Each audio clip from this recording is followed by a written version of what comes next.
So, Kip, you kicked off this run of UK dates obviously on Monday night. You played the Roundhouse in London. You played an incredible 2 hour set. I've seen the reviews, they are just phenomenal. You performed last night in Glasgow, tonight Belfast, Saturday night you're headlining the Long Road Festival in Leicestershire. And it has to be said, ever since your first trip over in 2015 to play it country to country, nobody has worked as hard or risked as much financially as you in growing a fan base over here. What you just said is funny because the guy that's doing merch over here that's from Scotland, we were just talking about that, the financial aspect of the whole thing. I don't know if people quite understand. The first 2 or 3 years of me coming here, even when I was selling out all the venues that were like the 700 to 900 seaters, like the Coco and those kind of places, I would lose $40,000, $50,000 just to come and play over here. It's a lot of money, so it costs so much to get here and to get your gear here, all those kind of things. But I think for me, it was when I first played C2C, I felt like the fans had such a love for what we were doing artistically that was the whole reason I got into the game. I got into music for the purity of it. I got into it for the music lovers. I never cared about the fame and the things that came along with it. So when I first played for the crowds over here at C2C, I felt such an appreciation for what we were doing that I was determined to build something over here, and I wanted to build it in the right way, in the organic way, and it didn't matter to me how much I was going to lose trying to do it. So now we're able to come over here and do okay.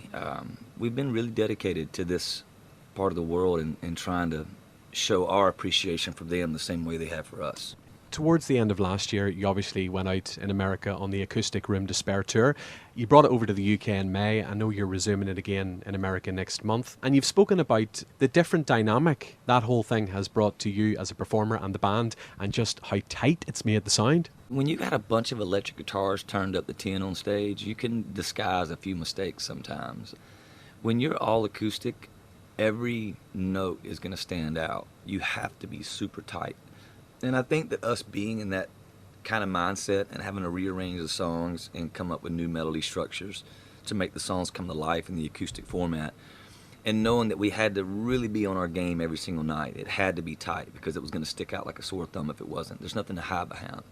There's no bombing drums behind you and bass rattling. Like, it's all like, I think that it made us all step up musically, and I feel like we're better than we've ever been as a live band right now. But then that must have completely re-energized you when, even last month, you guys went out on the Bud Light Dive Bar tour to then plug the instruments back in, crank them up, and play those intimate venues with the energy in the room.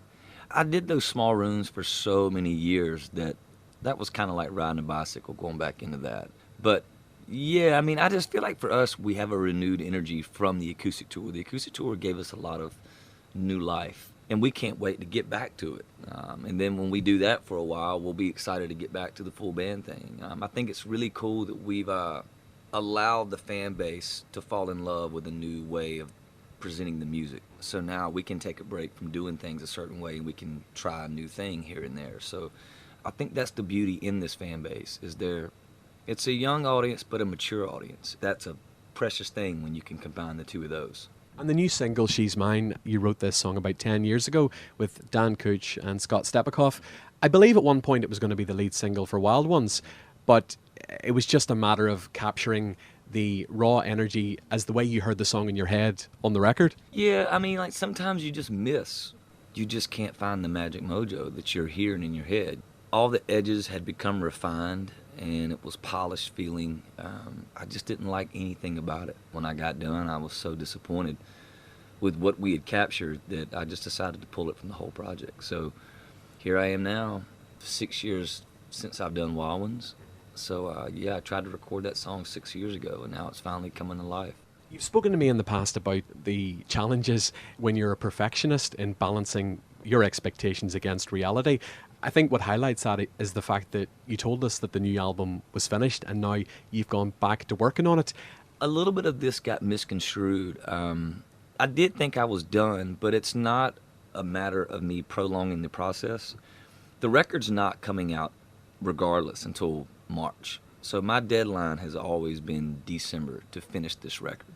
So all I've kind of said is that, I've already recorded a whole batch of songs that I thought would be the record, and a lot of those songs will still be the record, but I'm constantly writing. I'm writing every single day. So I'm just saying that I'm still going to probably go back into the studio with some of these new songs I've been writing, probably sometime around late October, and record some of these new ones and see if they're going to fit on this project. And they might make it, because my deadline is December to get everything wrapped up in a bow and ready to be shipped.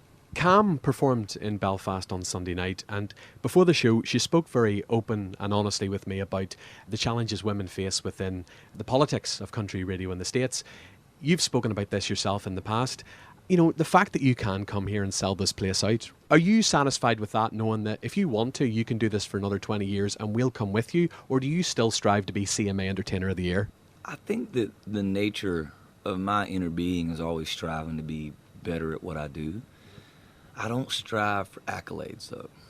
I strive to grow a fan base. I strive to do the things that will fill my soul up. Would it be nice to win Entertainer of the Year? Hell yeah, it would be.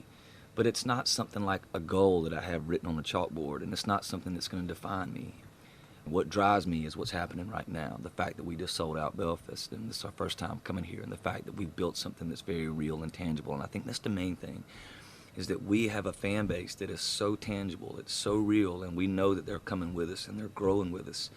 I'm so glad that our career is not predicated on commercial success. Like, it's always great when you have a big hit record, because that brings a new audience in, but it's also nice to know that when you're not having those hits, that your fan base isn't going anywhere, and there's not many people that can say that. The minute that commercial aspect is gone, so many people's fan bases will fall apart, and we know that there's something rock solid that we're standing on.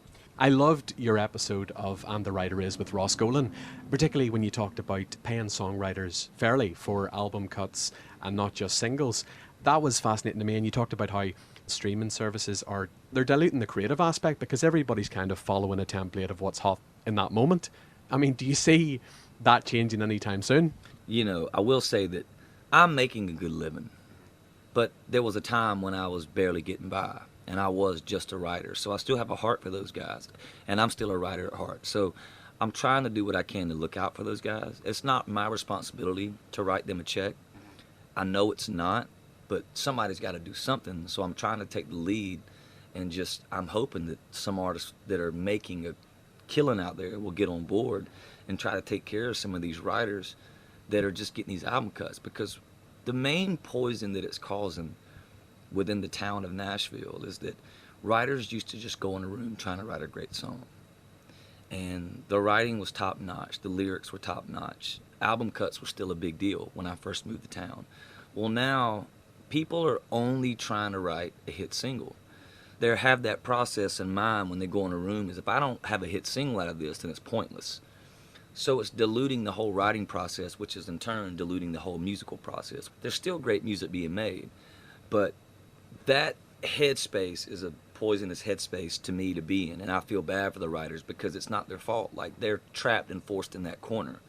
So for me, I'm trying to look out for those guys and throw them a little bit of money here and there at the end of a year on some album cuts, and just hoping that, you know, if there's a certain writer that's got 4 or 5 album cuts on 4 or 5 different artists, you know, and he can put an extra $6-7 grand in his pocket at the end of the year, that makes a big difference. That makes your mortgage at the end of the year. So I look at it like that. I just see that they're taking a major hit in the new modern streaming world.